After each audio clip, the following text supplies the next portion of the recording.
بسم اللہ الرحمن الرحیم۔ ویلکم ٹو اردو کہانی چینل۔ آج کی ویڈیو میں آپ کے لیے ایک بہت ہی سبق آموز کہانی لے کر آئے ہیں، تو ویڈیو کو مکمل ضرور سنیں۔ سب ہی کہتے ہیں لڑکیاں کانچ کے کھلونے کی مانند ہوتی ہیں۔ ان کے لیے زندگی دھول بھری پگ ڈنڈی کی طرح ایک ٹیڑھا میرا راستہ، جس کے ارد گرد لاتعداد کانٹے بھرے رہتے ہیں۔ ذرا دیر کو پیر راستے سے اتر جائے تو تمام زیست زخمی ہی رہتے ہیں۔ جب تک سر پر باپ یا بھائیوں کا ہاتھ نہ ہو، اس کی اپنی بہادری اور سمجھداری ایک بے معنی سی شے ہے۔ ہمارے یہاں بلا شبہ والد اور بھائیوں کی طرف سے ان کو بڑی توجہ اور تحفظ حاصل ہوتا ہے، مگر حیرت کا مقام تو یہ ہے کہ کبھی کبھی والد اور بھائیوں کی طرف سے بھی ان نازک آبگینوں کو ٹھیس پہنچ جاتی ہے اور یہ ٹوٹ کر بکھر جاتے ہیں۔ تب محبت کرنے والے ہاتھ اپنے زخمی ہونے کے ڈر سے انہیں سمیٹتے تک نہیں۔ میں کوئی باغی لڑکی نہیں، مگر میرا ذاتی تجربہ یہ ہے، جہاں عورت کی عزت نازک ہوتی ہے، وہاں مرد کا روپ بھی ناقابل اعتبار ہے۔ خصوصاً جب باپ بھائی ان پڑھ دیہاتی ہوں تو جھوٹی غیرت کے ناموں پر لڑکیوں کے جذبات اور ارمانوں کا سودا کر دیتے ہیں۔ شوہر ہے تو مجازی خدا بن کر اس کی خودی سے ان کو محروم کر دیتا ہے۔ جو کچھ چاہتا ہے وہ کرتا ہے۔ اگر مرد اس کا چاہنے والا ہے تو ایسا دھوکہ دے جاتا ہے کہ عورت تمام عمر کے لیے زندگی سے الگ ہو کر رہ جاتی ہے۔ تاہم سارا الزام مردوں کو دینا بھی ناانصافی ہے، کیونکہ اکثر عورتیں فریب اپنی مرضی سے کھاتی ہیں۔ اگر وہ چاہیں تو اپنی زندگی کی خوبصورت راہیں نہایت ہوشیاری سے متعین کر سکتی ہیں، مگر تقدیر کے ہاتھوں میں اپنا سب کچھ سونپ کر خود بربادی کو دعوت دیتی ہیں۔ جبکہ قدرت نے کچھ کام تدبیر کے زیر اثر رکھے ہیں، وہ تدبیر سے ٹھیک کیے جا سکتے ہیں۔ تبھی تو کہا جاتا ہے کہ روتی ہوئی ہر عورت اور ہنستے ہوئے ہر مرد پر اعتبار نہ کرنا۔ اور میرا تجربہ بھی یہی کہتا ہے کہ ریاکار مرد کا واقعی کوئی اعتبار نہیں ہوتا۔ وہ ایک ایسے سانپ کی طرح ہوتا ہے جو موقع پاتے ہی ڈس لیتا ہے۔ کچھ تو ایسے بھی ہوتے ہیں جو اپنی ہوس کی خاطر کتنی ہی معصوم اور بے گناہ لڑکیوں کی زندگیاں اجاڑ چلے جاتے ہیں۔ شاید وہ اپنی ہوس کی شدت میں یوم حشر کو بھی بھول جاتے ہیں۔ اور خوبصورتی اس پر سونے پر سہاگا کا کام دیتی ہے۔ یہ ایک ایسا پردہ ہے جو انسان کے اندر کی صورت کو بالکل چھپا دیتا ہے۔ تب عورت ہو یا مرد، اس کی پہچان مشکل ہو جاتی ہے کہ وہ دھوکہ دینے والا ہے یا دھوکہ کھانے والا ہے۔ میں بھی ایک ایسے ہی حسین چہرے کے فریب میں پڑ گئی، تبھی دھوکہ کھا گئی۔ پھر جب اس کی شخصیت سے پردہ اٹھا، بہت دیر ہو چکی تھی۔ خود فریبی کی دھند میں واپسی کے سارے راستے گنوا چکی تھی۔ قدرت نے مجھ کو ایسی سزا دی کہ ویران ہو گئی۔ میری تباہی کی کہانی میں زیادہ دوش میرا یا میرے والدین کا، یہ الزام اپنے والدین پر لگانا تو مجھے زیب نہیں دیتا، کیونکہ انہوں نے تو میرے سنہرے مستقبل کے خواب دیکھے تھے۔ میں نے ہی اپنے خوابوں کا سنہری جال خود پر اس طرح ڈالا کہ وہ مجھ سے دور ہو گئے۔ انہوں نے میرا نام رحمت اس لیے رکھا تھا کہ میں ان کے آنگن میں رحمت بن کر اتری۔ بڑی منتوں مرادوں سے انہوں نے مجھ کو رب سے مانگا اور پا لیا۔ اگر انہیں معلوم ہوتا کہ بیٹی نہیں بلکہ اپنی عزت کی اجلی اور سفید چادر کے لیے سیاہ دھبا مانگ رہے ہیں تو شاید پیدا ہوتے ہی میری زندگی کا چراغ گل کر دیتے۔ دونوں بھائیوں اور میری عمر میں بہت فرق تھا۔ وہ کالج جاتے تھے جب میں پیدا ہوئی۔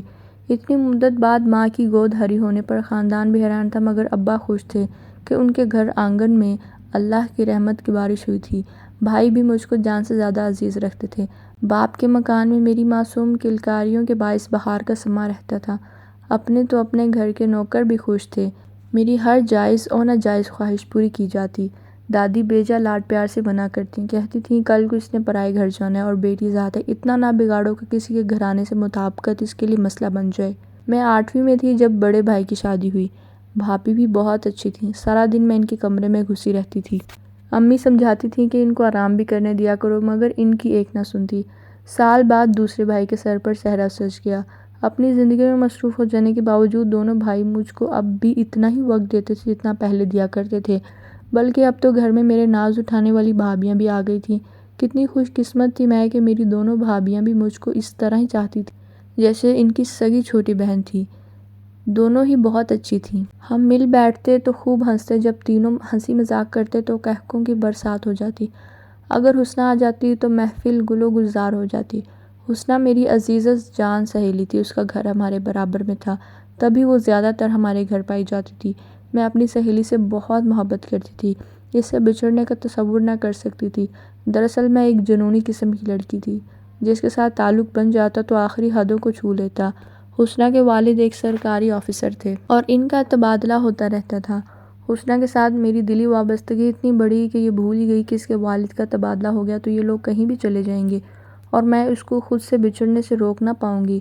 وہی ہوا جس کا ڈر تھا۔ ایک روز اس نے مجھے بتایا کہ اس کے ابو کا تبادلہ کراچی ہو گیا ہے اور 15 دن میں وہ مکان چھوڑ کر چلے جائیں گے۔ یہ اطلاع مجھ پر بجلی بن کر گری۔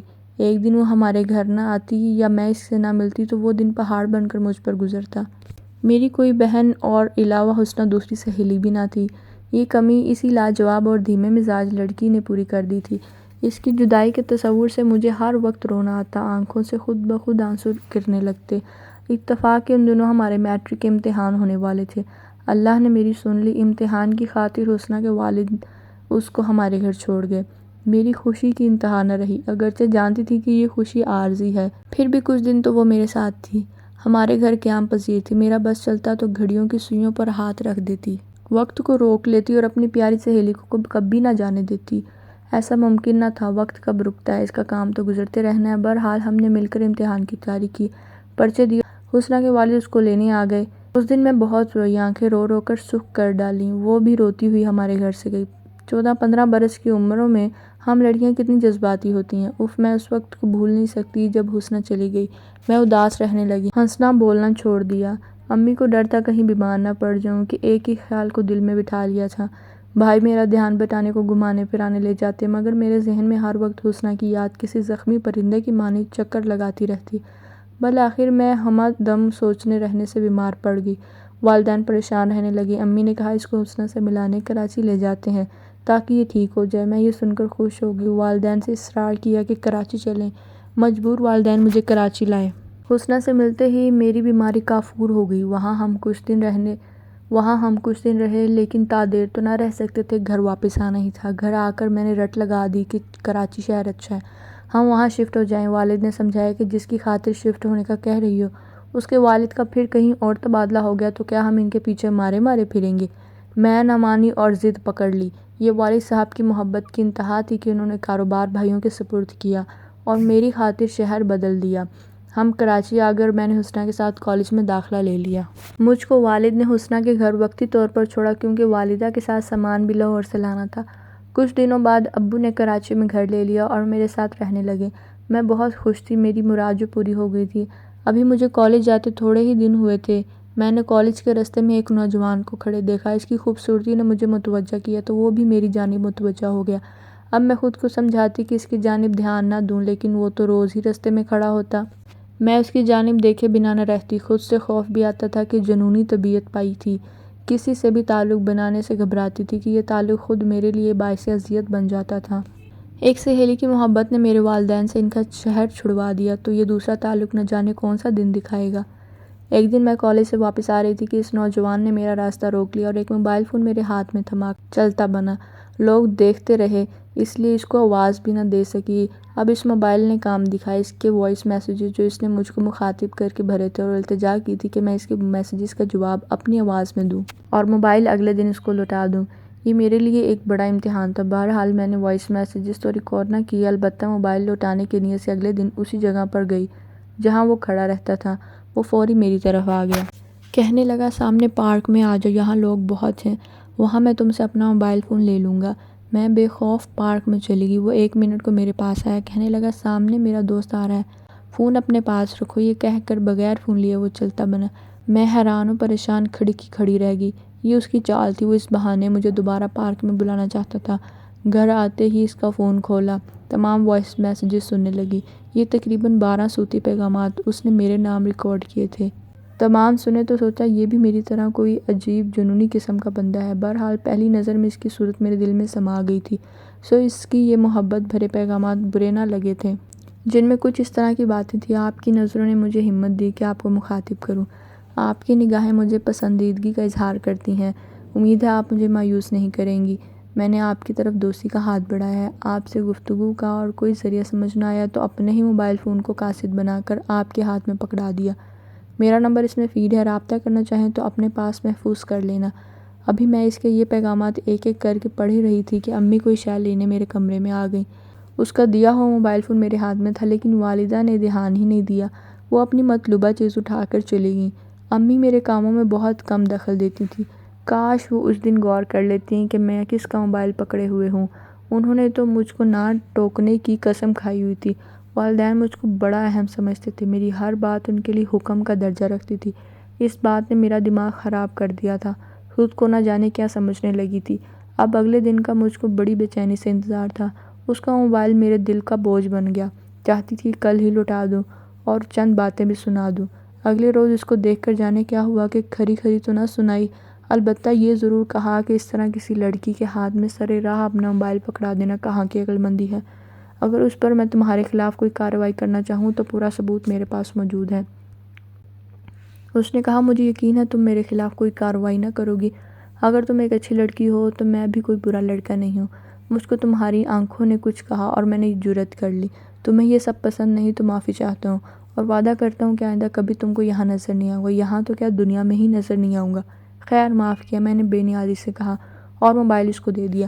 تاہم اپنی طرف سے کوئی وائس میسج ریکارڈ نہ کیا تھا۔ میں کوئی ثبوت ایسا اس کے ہاتھ میں نہ دینا چاہتی تھی جس کی وجہ سے بعد میں پچھتاوا ہو۔ اس کی ایسے جسارت پر مجھے اس پر غصہ نہ آیا تھا کیونکہ اس کے لیے دل میں نرم گوشہ پہلے سے موجود تھا۔ اسی نرم گوشے نے وہ راہ دکھائی کہ بعد میں اس کے ساتھ پارک میں جا کر بیٹھنے لگی۔ اس کی باتیں مجھ کو اچھی لگتی تھیں، جن سے محبت کی مہک رچی بسی ہوتی تھی۔ اپنی تعریف سن کر میں پھولے نہ سماتی۔ سچ کہوں کہ اس کے منہ سے اپنی تعریف مجھ کو فخر اور غرور کے احساس سے شرمسار کر دیتی۔ اب روز پریکٹیکل کا کہہ کر کالج سے پارک چلی جاتی۔ مجھ کو دیکھ کر زبیر کی آنکھوں میں خوشیوں کے دیپ جل جاتے۔ پھر یہ حال ہوا جس روز ہماری ملاقات نہ ہوتی تو کمی سی محسوس ہوتی۔ وہ اب میری زندگی میں اہمیت اختیار کر گیا تھا۔ ایک روز کالج میں مجھے پتہ چلا کہ اس کی اور بھی لڑکیوں سے دوستیاں ہیں۔ میری ایک کلاس فیلو نے مجھ کو اس کے ساتھ راستے میں باتیں کرتے دیکھ لیا۔ دوسرے روز اس نے مجھے پوچھا کہ زبیر تمہارا کیا لگتا ہے؟ اس پر میں نے بھی یہی سوال کیا کہ وہ تمہارا کیا لگتا ہے؟ وہ میرا چچا زادہ لیکن اچھا لڑکا نہیں، نشہ کرتا ہے اور دوسری برائیوں میں بھی ملوث ہے۔ تبھی میرے والد نے میری باجی کے رشتے سے سختی سے انکار کر دیا۔ رابعہ نے مجھ کو چند لڑکیوں کے نام اور فون نمبر دیے کہ خود تم ان کی تصدیق کر لو۔ یہ ان کو بے وقوف بنا رہا تھا۔ اس کی بات میرے دل کو لگی۔ میں نے ان لڑکیوں کو کھوج نکالا، ان سے مل کر تصدیق کی، وہ سب درست تھا جو رابعہ نے بتایا۔ مجھ کو بے حد دکھ ہوا۔ زبیر نے میرے ساتھ دھوکہ کیا اور مجھ سے جھوٹ بولا تھا کہ مجھ سے پہلے اس کی کسی لڑکی سے دوستی نہ تھی۔ اب جو میں اس سے پارک میں ملی تو ان لڑکیوں کے نام اس کو بتائے اور دو ٹوک بات کی کہ تم نے ان لڑکیوں کو برباد کیا، بولو یہ سچ ہے یا نہیں۔ وہ گھبرا گیا، کہنے لگا، تم سے کس نے کہا؟ جس نے بھی کہا ہے۔ جب اس کو یقین ہو گیا کہ میں اس کی اصلیت جان چکی ہوں تو وہ کمینگی پر اتر آیا۔ کہنے لگا، میں تم کو بھی ایسے ہی رسوا کر سکتا ہوں جیسے میں نے ان کو کیا، ورنہ مجھ سے یوں ہی ملتی رہو۔ ہرگز نہیں، میرے دل میں اب تمہارے لیے کوئی گنجائش نہیں۔ اگر تم نے مجبور کیا تو میں اپنے والد اور بھائیوں سے شکایت کر دوں گی، وہ تمہارا بندوبست خود ہی کر لیں گے۔ مجھے دھمکی دیتی ہو، جانتی ہو اس کا انجام تمہارے جیسے فن خان میرے بھائیوں کی ٹھوکروں میں ہوتے ہیں۔ اس نے کہا، میرے دوست نے تمہاری میرے ساتھ اپنے موبائل فون میں تصویریں بنائی ہوئی ہیں۔ جب ہم پارک میں محو گفتگو ہوتے تھے تو تم محبت کے جذبے سے مدہوش ہو کر مجھ میں کھو جاتی تھی۔ تم کو معلوم کبھی نہ ہو سکا کہ کوئی ہماری مووی اور تصویر بناتا تھا۔ یہ سن کر مجھے شدید جھٹکا لگا۔ تو کیا کوئی محبت کا نقاب اوڑھ کر اتنا بھی گر سکتا ہے؟ اچھا، میں معذرت کرتی ہوں جو میں نے تم کو غصے میں کہہ دیا، لیکن تم وہ تصاویر اور موویز اپنے دوست کے موبائل سے ڈیلیٹ کر دو۔ وہ تو میں کرا دوں گا، اس کا فون میرے ہی گھر میں پڑا ہوتا ہے۔ مجھے کیسے یقین ہے تم واقعی ڈیلیٹ کر دو گے؟ یقین نہ آئے تو ابھی میرے ساتھ چلو اور اپنے ہاتھ سے خود وہ تصویریں ڈیلیٹ کر دو۔ میں اس کی باتوں میں آ گئی۔ میں اس کے ساتھ چلی گئی۔ مجھ کو خود پر ضرورت سے زیادہ اعتماد تھا۔ وہ گھر ہمارے گھر سے زیادہ دور نہیں تھا جہاں زبیر مجھے لے کے گیا تھا۔ میرا خیال تھا وہاں افراد خانہ ہوں گے، لیکن وہاں کوئی نہیں تھا۔ اس خالی مکان میں اس نے میرے برا بھلا کہنے کا بدلہ لے لیا اور حد سے بڑی میری خود اعتمادی نے میرے غرور کو خاک میں ملا دیا۔ اتنی بڑی قیمت لے کر اس نے وہ موبائل دیا جس میں میری اور اس کی پارک والی تصویریں اور موویز تھیں۔ میں نے ان سب چیزوں کو خود ڈیلیٹ کیا تو میری جان میں جان آئی۔ مجھے لگا اب میں رسوائی کے خطرے سے باہر ہو گئی ہوں، لیکن یہ تو میری خام خیالی تھی۔ ایسے تیز ترار غلط قسم کے آوارہ لڑکے آسانی سے پیچھا کہاں چھوڑتے ہیں۔ اس نے میری تصویریں ایک اور موبائل میں محفوظ کر رکھی تھی، اس نے فیس بک میں ڈال کر مجھے سارے زمانے میں رسوا کر دی۔ یہ تو میں سوچ بھی نہ سکتی تھی کہ وہ اتنا شفاق دل ہوگا۔ اس نے محبت کے اتنے قول و اقرار کر کے بھی حیا نہ کی۔ مجھ سے بڑی بھول ہوئی کہ اس کی خوبصورتی کے جال میں پھنس کر اس پر اعتماد کیا۔ دراصل ماں باپ نے اتنا مجھ کو پیار اور اعتماد دیا کہ میرا خیال تھا کہ میں چاند پر بھی اڑ کر چلی جاؤں تو جا سکتی ہوں۔ کسی بھی اجنبی اور تنہا جگہ یہ مجھے نقصان نہیں دے سکتا۔ فیس بک پر میری تصویریں چلنے سے میں ہی بدنام نہیں، میرے گھر والے بھی کسی کو منہ دکھانے کے قابل نہ رہے۔ میری زندگی برباد ہوگی بلکہ زندگی ہی بدل گئی۔ میرے والد رسوا ہوئے، بھائی بھی بدنام ہوئے۔ ان کے لاڈ پیار کو میں نے اپنی نادانی سے رسوائی کے اندھیروں میں دھکیل دیا۔ ابو بالکل خاموش ہو گئے۔ انہوں نے مجھ سے بات کرنا ترک کر دیا۔ پہلے میں کیا تھی اور آج کیا ہوں۔ کبھی کبھی انسان کی ذرا سی لغزش اس کو عزت بھری زندگی سے باہر نکال پھینکتی ہے کہ وہ منہ کے بل گر جاتا ہے اور تمام عمر اٹھنے کے قابل نہیں رہتا۔ زبیر نے تو مجھے برباد کر کے گھر بسا لیا، لیکن میں اپنے گھر میں بھی اجنبی ہوں۔ اسی کے ساتھ آج کی ویڈیو کا اختتام کرتے ہیں. Please like share this video and subscribe Urdu کہانی چینل. اللہ حافظ.